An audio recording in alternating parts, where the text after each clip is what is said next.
Hello, welcome, good morning, how is everyone? Whoa, that's what I want to hear. We have a whole day of woohoo up ahead.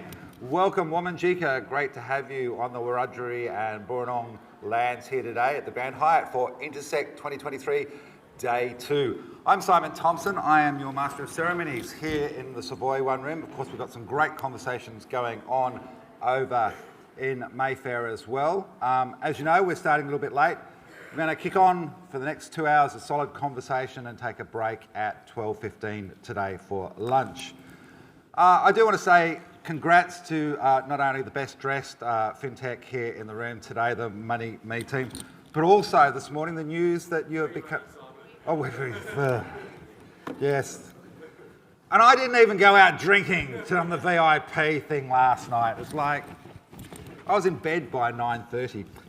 Yes, sorry guys, flip it around, wee money, but I've looked at you and I do want to say a shout out to the Money Meet guys as well, because I did get news this morning that they are the 5th ASX listed company to become a certified B Corp, which is impressive. It's a conversation we are going to have. Yeah, well done to Clayton and the team. It's a great achievement because that's the sort of thing we are going to be talking about today. And first up, we're going to talk about the world of finance and where are the women? Well, we've got 4 amazing ones and a bloke who wishes he was for this panel today. So let's get into it, I reckon, before I stuff anything else up. All right, we're going to have a great moderator, and Vanessa Ronan-Pearce. She, of course, is what, the godmother? Do we call you the godmother of Intersekt? How's that? Of course, this was part of her vision many years ago, and here we are, 1,000 people, several years later, gathering, meeting with ministers, meeting with shadow ministers, meeting with each other, and having an amazing time. So thank you for that, mate. But in the meantime, of course, she's currently on the advisory board of the ANZ FinTech Which Money, is a member of the board of trustees for the New Zealand Dance Company. That's cool, that's a combo I want to have with you. As an advisor investor with Antler Australia, a company I collaborate with quite a bit. Startup coach, mentor of the Founders Institute, the Ministry of Awesome. She is all round awesome. Please welcome Vanessa to the stage as our moderator today. You get to pick what chair you'd like to sit in. Okay, the rest, in no particular order. Dom Pym, the co-founder of Up, and of course Euphemia. He will be giving all startups here today $1 million each in pre-seed funding. Don't even have to have a product together. That's how generous he is feeling today. Of course, he's an entrepreneur, technologist, 2022 FinTech Leader of the Year. He's co-founded several businesses, including Up, Australia's leading digital bank, and Euphemia, his family office, where he mentors and advises investing founders and startups globally. Give him a big hand.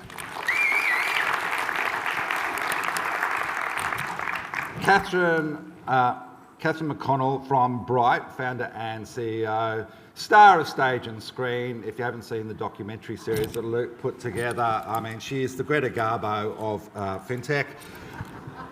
Of course, Bright is a decarbonisation enablement platform on a mission to make sustainability affordable and accessible for everyone.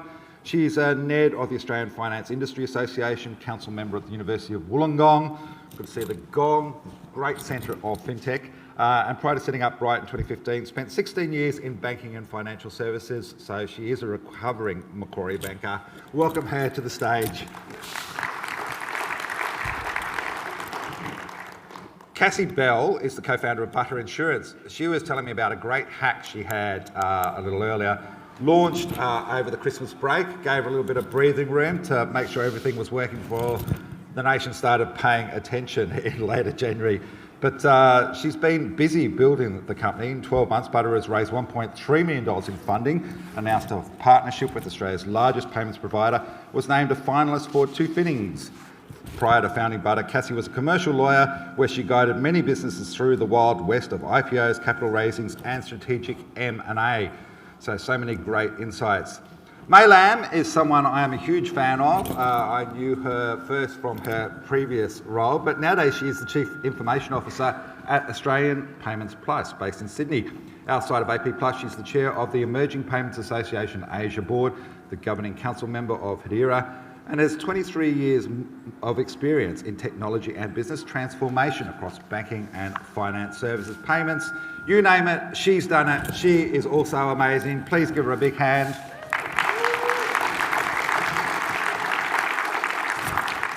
Over to you. Have fun. Thank you very much.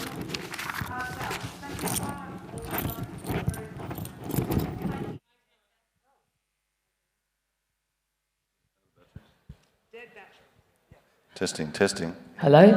Hello? Thank you. We just won't give you one. Thank you all for coming this morning.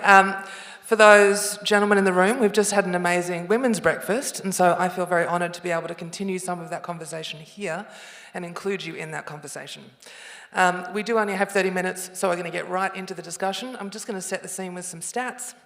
Obviously, they're a challenge faced by women in finance and fintech.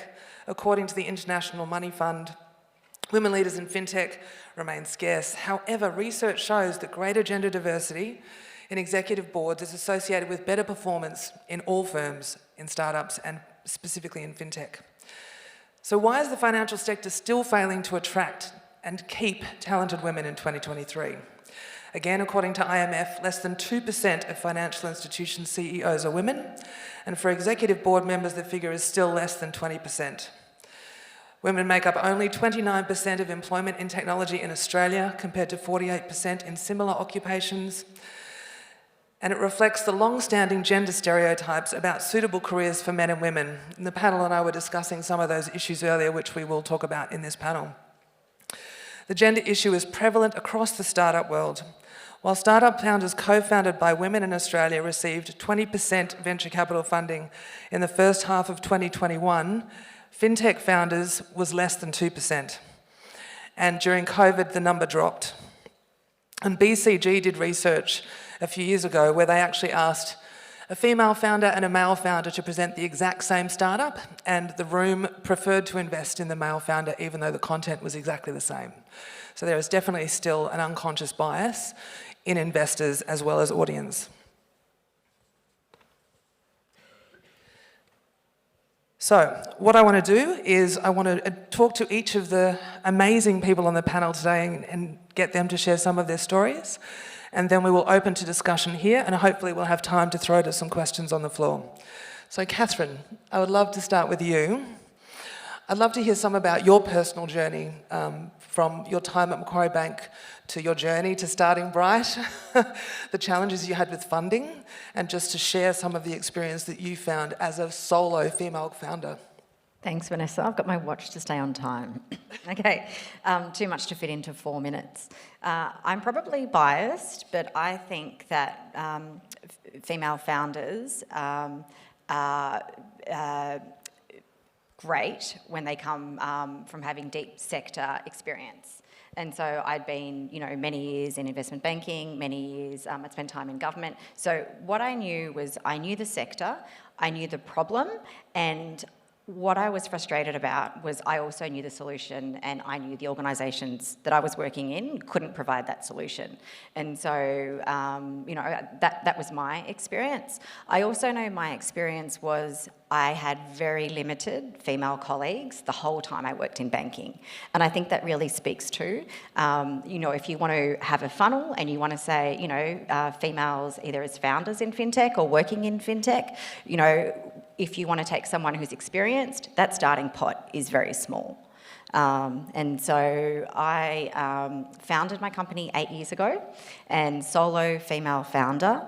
I've raised about $150 million. I've had highs and lows where I've grown the business to 280, and I've had lows where last year I effectively had to make 50% of the company redundant. And so, I've had lots of learnings and experiences, and the whole while have had really great backers. So be it Airtree Ventures, be it Mike Cannon-Brook through the Grok Ventures, Skip Capital, Qualgrow, and some of the Canva founders. So many great supporters. What I've found is that the industry is very, very supportive. People reach out and help you. They're very willing to give you insights. But ultimately, when it comes down to it, you're on your own. You are on your own, and so it is tough. I'm the mum of a 15-year-old and a 13-year-old, and I was recently on the Founder film series, and they started filming that in 2019, and my kids then were in primary school. They're now in, late high school. And so the kids bear the brunt of it, 100%. Your family bears the brunt of your personal ambition and aspirations to want to change the world. And I think what's really interesting is females feel guilt more than men. And I think that, generalisation. So, I know I feel guilty more than my husband that I'm not there for the kids' events, that I forgot their lunches, that I forgot their certain activities, and it eats me, And so I think that there are so many things that make females opt out at the start or opt out along the way, because the safety and security of a corporate with great parental leave and, security of an income, why would you jump into a fintech as a founder when you don't get paid at the start? And then when you do start getting paid, you get paid less than anyone else in the company, and there's terrible benchmarking for how much you should get paid. And so I think there are so many real problems in the industry that we can solve, and we have levers to be able to solve. Some of them are going to take a lot longer, because I think that starting point of the pool that exists, if you think about the differences in salary that exist in the finance industry, they're only exacerbated when you get to the fintech industry.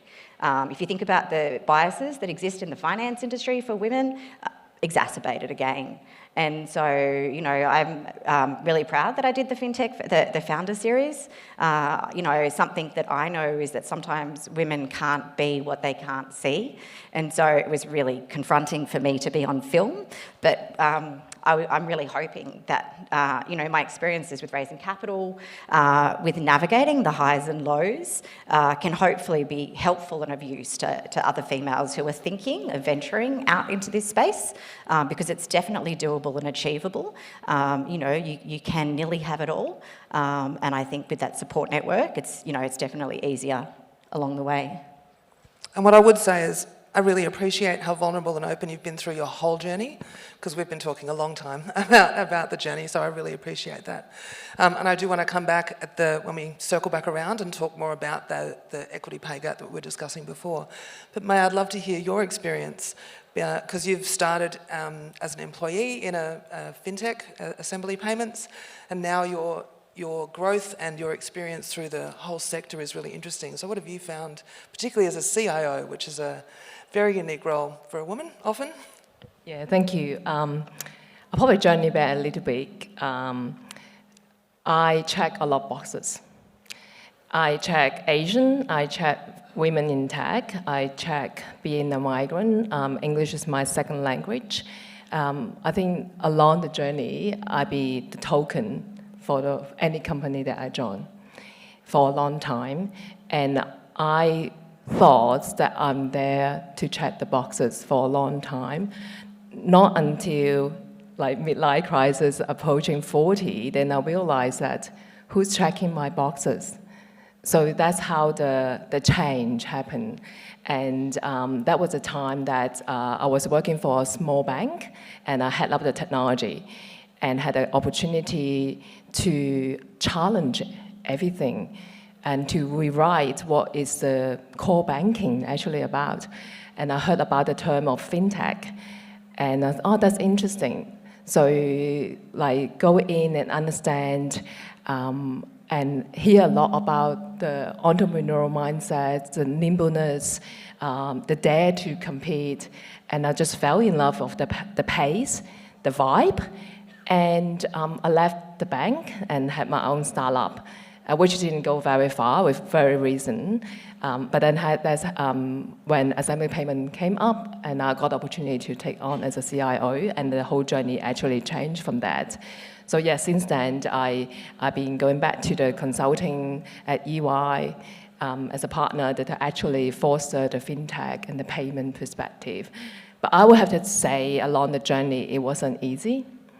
The two things was not, they were not accidental. One, financial services. I was so determined at a younger age that I want to get in.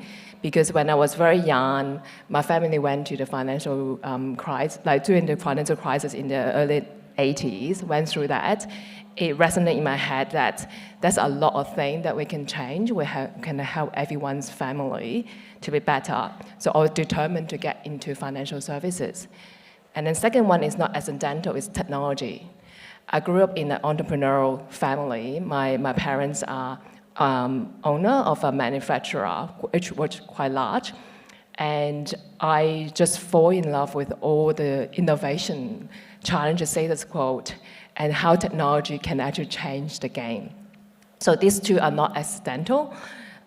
It was very determined. So that was my anchor since I was a very young girl, or young age, I shouldn't be using the girl, and then grow up to it. But I also want to share. I wasn't planning to share. I think Jo Walker is here. I was bouncing up with her and with my friends.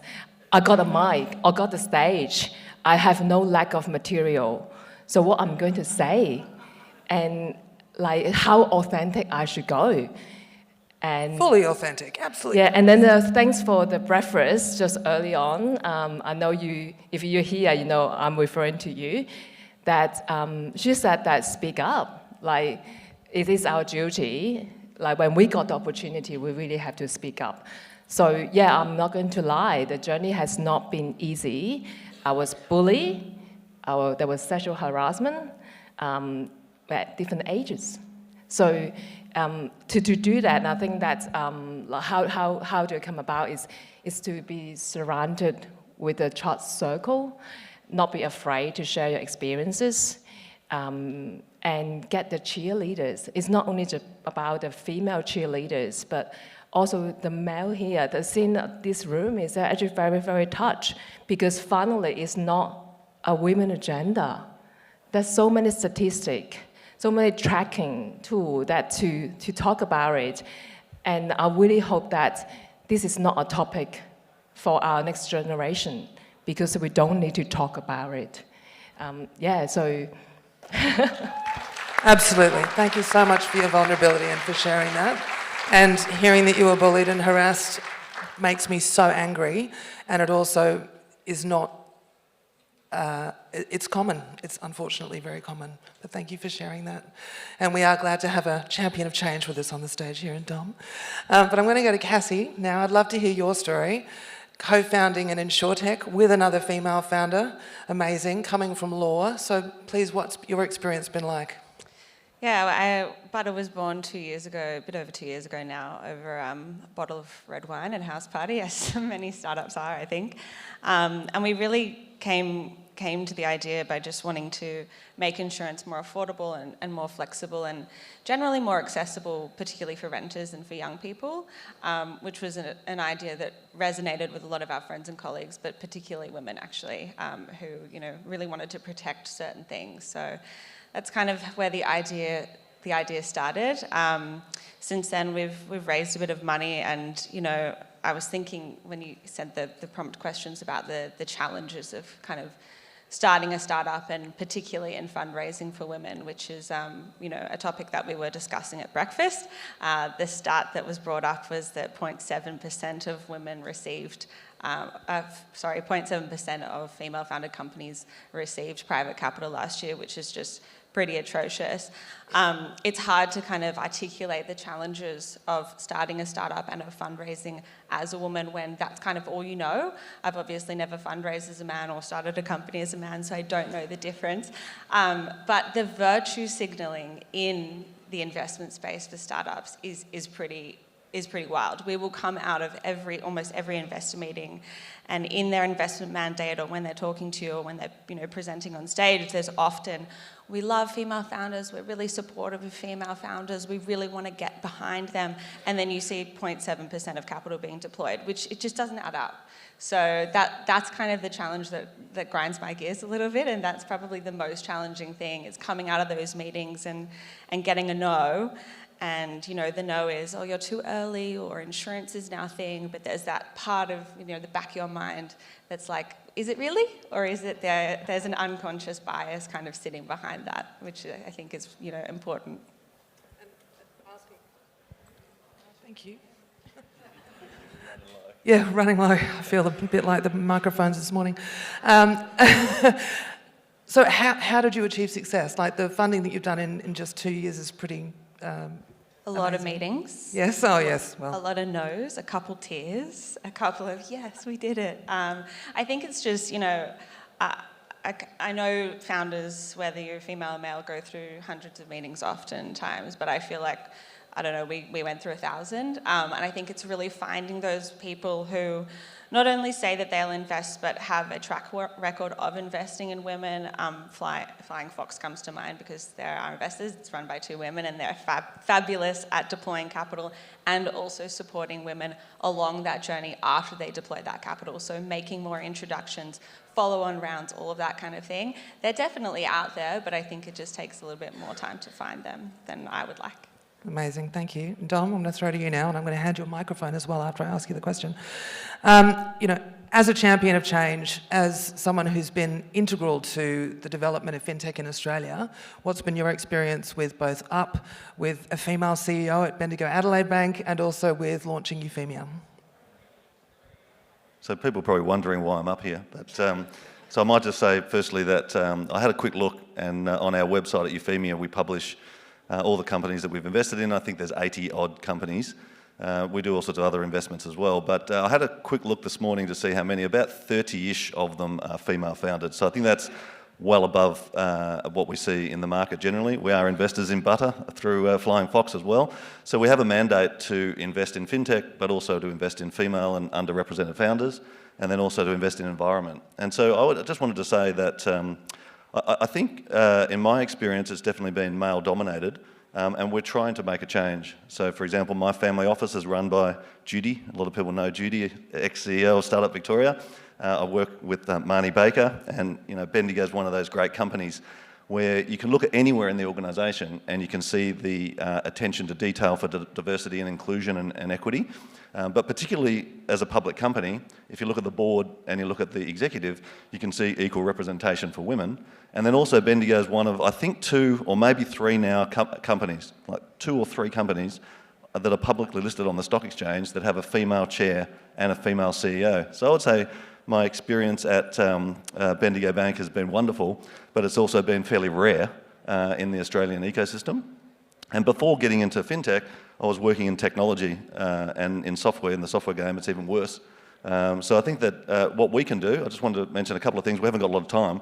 I think that as investors, we can have a equity and inclusion and diversity mandate. I think that's really important. That means having female GPs in your investment firm. That means having female founders in your portfolio. That means employing females to work in your team. So I think that's all good stuff that investors can do. But I think employers like Bendigo actually make a conscious decision to interview and employ women. For opportunities for founders, you could actually go and look for a female founder rather than just another male founder. So there's a lot of things that everyone in the room can do, and I just wanted to drop some of those practical things so that I'm not just here as a token. I've actually been working for 25 years to support women, not just in FinTech, but in the broader software industry. Sorry, thank you. I just want to add one thing. It is very rare, but for AP Plus, we do have Lynn here, the CEO, and our chair, Catherine Brenner, is also a female. And we have a very diverse leadership team. So I want to quote my friends what shared with me the stat is that it's only about 7% of female are CEO. And when you look at the chain that start from VC, then we determine the chair, the board, the CEO, and then all the rest. And when there's a survey to ask, from the male perspective, 70% of the male believe they have a diverse team, kind of to 30% of female. And when you look at it, it's only 7% a female CEO. So that kind of like the ecosystem change, the chain of that, it needs to be a conscious movement as well. Yeah. And I think it is important that metrics are in place because the other challenge that we see is that men will step forward and put themselves forward, women won't. Women will wait to be asked. That is changing as well. And I wanted to come back to you, Catherine, based on the conversation we're having before the panel and talk about founder equity and creating an environment that is safer and more secure for female founders, and that caring responsibility. And this is actually open to the rest of the panel as well, but I'll start with you, Catherine, to talk about that. Yeah, thanks, Vanessa. I mentioned it in opening comments, but I think one of the assumptions is that, founders don't get paid when they start. And then when they do kind of get paid, their remuneration is effectively the upside of their founder equity. I think that has to change. And I think that if you don't change that, you won't get more females in the industry. And I think that's really tough because I know that there's a misalignment there between founders and investors. It's a really, really big misalignment. And I think, if we could change that single thing, I think it would really have a big impact in giving females the confidence to see this as a career. The types of things that we could do to change this, I think we need better discussion. I think we need to talk about what salaries are. I think the benchmarking that's used, the absolute basis, is wrong because we're actually looking at benchmarking against people that are on zero salary or taking home a 50K salary when they are in corporate jobs earning hundreds of thousands of dollars with benefits plus equity upside. So why would someone in their right mind leave a job with all the benefits and high salary to go to nothing and not have any certainty around when that's going to change? And so that is just, I think, a fundamental threshold issue that we need to discuss, we need to debate, and we need to change the metrics and start having much more disclosure and reporting on this, because I think you need to inbuild it in your costs of, starting up. And I think once it's discussed, then we can have really robust conversation about this. Just wanted to say a couple of things very quickly. That's awesome. The first thing is something that everyone in the room can do. So there's been a lot of discussion about this topic, not just today, but over the last few years. And one thing you can do is be transparent in publishing your data. So if you're employing women, or if you're putting together a board or an advisory board or a startup panel, what you can do is publish that stuff publicly. You will be embarrassed, and that'll make you change what you're doing. It'll also help collect that data so that collectively as an industry we can do better. So I think that's one thing that people can practically do to make a difference to this metric, so that we get to what you were talking about before, is that in 5 years or 10 years from now we're not having this conversation. And the other thing that was brought up at the breakfast earlier this morning is some of the vanity metrics around venture capital and the fact that some of the female general partners don't have the same carry.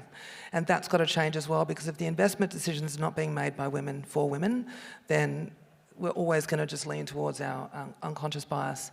Now, we've got a few minutes left. I'd love to open to the audience, because I'm sure there are some incredibly passionate founders. Trana, I'd love to hear from you.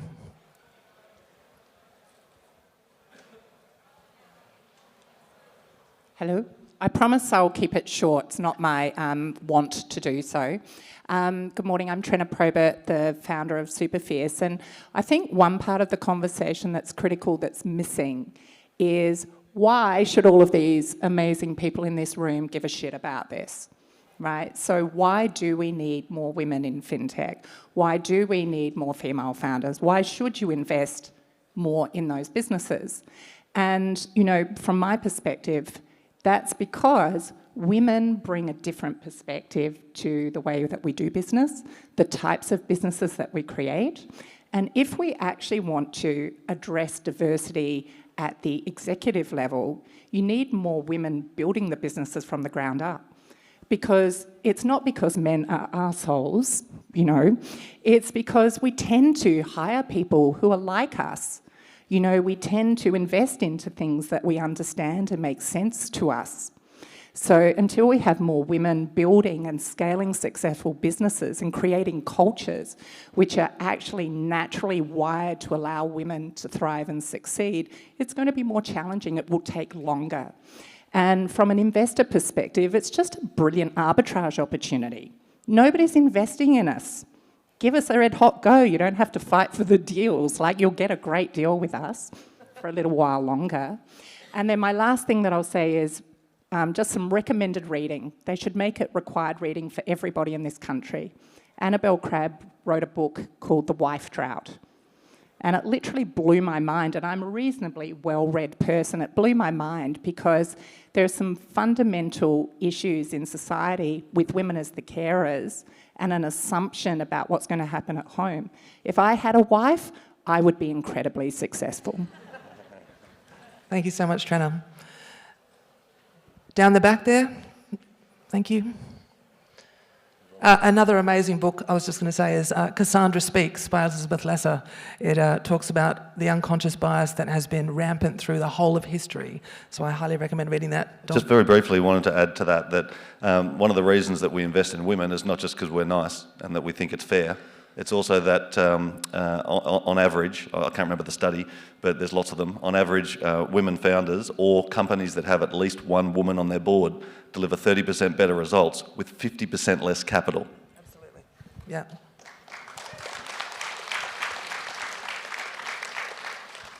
Hi there. Would you like to stand up for us, please? Sure. My name's Rachel Williamson. I'm a journalist with Breaking Banks Asia. In every aspect of my work, I'm perpetually disappointed by the all-male executive teams that I still see coming up throughout science, technology, finance, you name it. The ASX has quotas.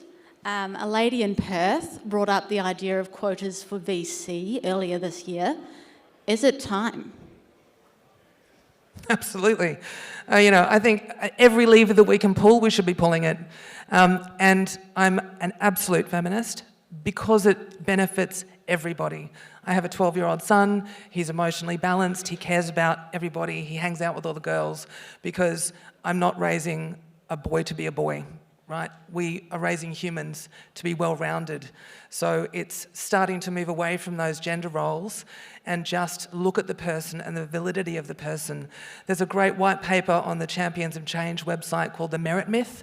So for anyone who goes, we should be hiring on merit. Well, unless you've actually checked your unconscious bias, you might not be doing that. And I'm going to open the panel to any other feedback from that comment. Yes? Just a quick one. I think that especially for FinTech, we are here to challenge the status quo. We make it cheaper, safer, easier accessible, and we want to bring more financial inclusion, and that's why we are doing all this innovation. So at all layers of the FinTech ecosystem need to have the representation of who we serve so that we build beautiful products that they are customer obsessed, that we can change the game, and I think this is time. Yeah. One last thing is that we have a unique opportunity in Australia because our venture capital market is only 10 years old. Maybe a little bit older. It's not 60 or 70 years old. So the more women that we get involved in FinTech, in investments, in startups, and being founders and CEOs now, that'll inspire our daughters to have role models to do that in the future.